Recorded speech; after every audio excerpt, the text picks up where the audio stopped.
it does make it difficult for relationships, and you're gone a lot, and like let's see, I mean, like on the 17th, I'll just start from the 17th. I rehearsed with Fogarty on the BMI Awards. The 18th, I would do the BMI Awards. The 19th, I start working in a session that goes all the way till the 30th for a brand new iPhone application that's called Mix Me In. That's could be a new way for people to release records and download music and blah, blah, blah. So I'm doing that from the 19th to the 30th. But on the 20th and 21st, I have to squeeze in a session with a huge Japanese artist. And then 2 of those nights I'm playing with the Led Zeppelin band, Zeppset. And then on the 30th, after my last day of recording, I have to get on a plane and fly to Africa with Fogarty. And then I come back, and when I land the next night, I'm back playing with Zeppelin. And then I'm back in the studio. No, I guess I'm not. Actually, I've got, right now, I might have 4 days off, but, you know, that'll fill up. You know, and then it takes off again for the rest of the month. I mean, and then I go on tour. I think I'm back in the studio, like, real quick after that. No, I go to Bonnaroo with Fogarty. That's it. Fly back from Bonnaroo. Then I'm in the studio to the end of the month, and then I go right out of the studio and fly to Oslo, and I'm in Europe for a month with Fogarty. And then when I'm done, I land from Hamburg. I fly from Hamburg to LA and go right into the studio when I land for 5 days, and go to Japan with Fogarty, come back in August. So do you find that one, because you know the balance, you're saying you don't have a balance in that. Do you ever plan on trying to figure that part out of the equation, like the balance, like trying to maintain the relationship part, and you know what I mean, like trying to I'm starting to do that more and more. I mean, I do, you know, if you want to have a relationship, you gotta compromise a little bit. I mean, otherwise I should just, you know, live alone. But, I mean, that's no fun. If you want a relationship, you gotta at least try it, and it's tough.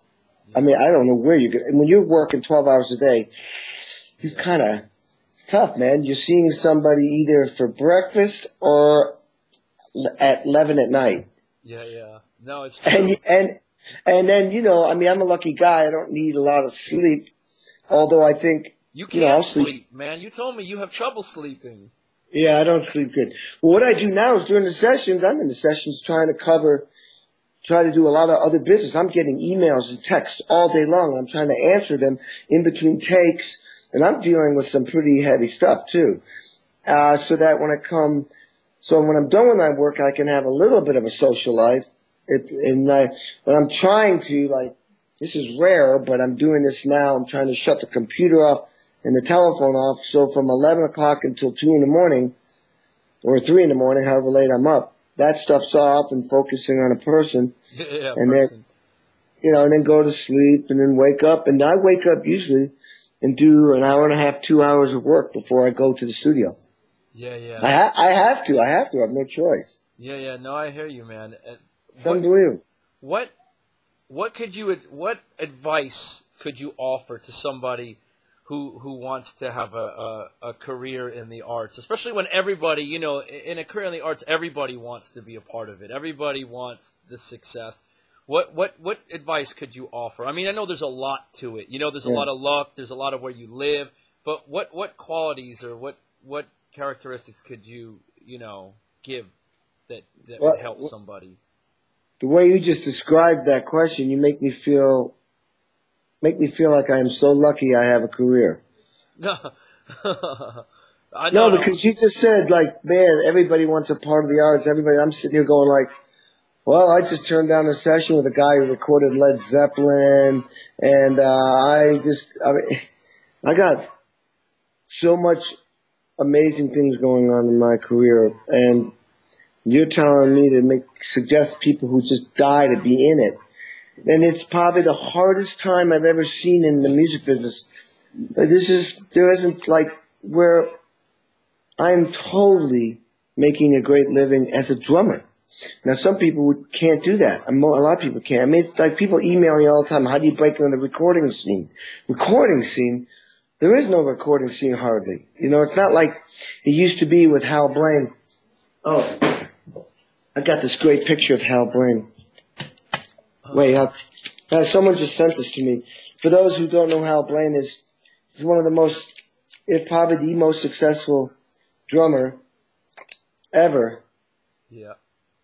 In Los Angeles. There he is, 80-something years old, from the Wrecking Crew. Yep. There's me. Yep. Hal Blaine, he recorded 53 #1 hit singles. He was on 6 years in a row at the Grammys. He was on 6 consecutive years. He was on the single, if not the album, that one album or single of the year, song of the year. He was that guy as in a row. He was in a thing called the Wrecking Crew, and they were basically the top session musicians. And basically, my point is, back then, there was no programming. So you had to hire a drummer. And it was a very great time for musicians and drummers because you had to do everything, whether it was jingles, whether it was jazz, funk, rock, Latin, pop rock, movies, jingles. If you wanted rhythm, you had to hire a musician. Yep. Well, now you don't. So that's the difference. So it's and there's no budgets, and people have home studios, and everyone's programming. So the drummer is kind of like lost a lot of work. Fortunately, I'm working all the time. But it's a handful. Like you mentioned Josh Freese. A lot of times it's Josh or me, or maybe Matt Chamberlain, or Abe Laborio, or a handful of other guys, you know. But it's you know, in the West Coast or the East Coast where you are, you know, Sean Pelton, and you know, I can't remember everybody there. It's just Sean Pelton. I don't even think there's anybody else in New York anymore. And it's tough. I know New York is really dried up.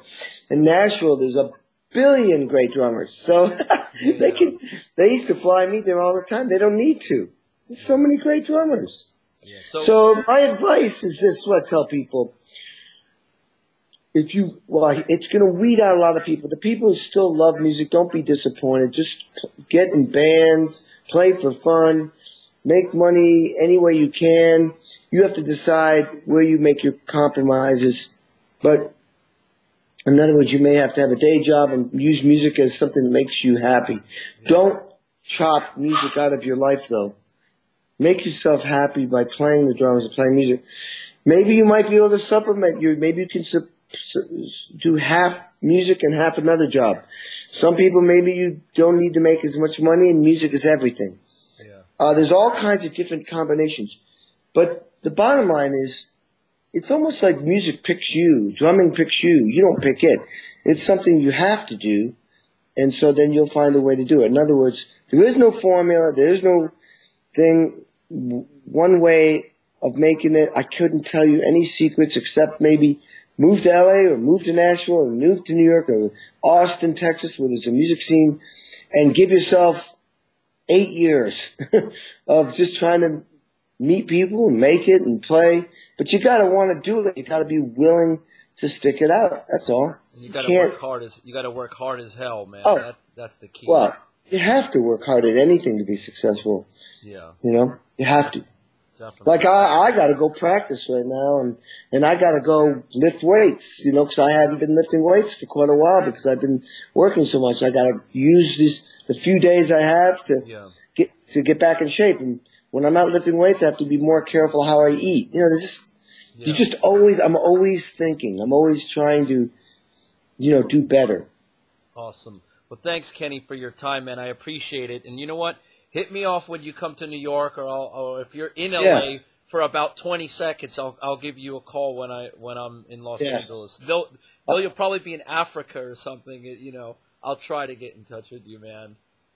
Awesome, man. Well, you can always come by where I'm working or something. I'd love to, man. So listen, man, thanks a lot for everything, and let's talk soon, my brother. Okay, buddy. Take care. Awesome. Thanks for having me. See you, Kenny. Take care. Bye.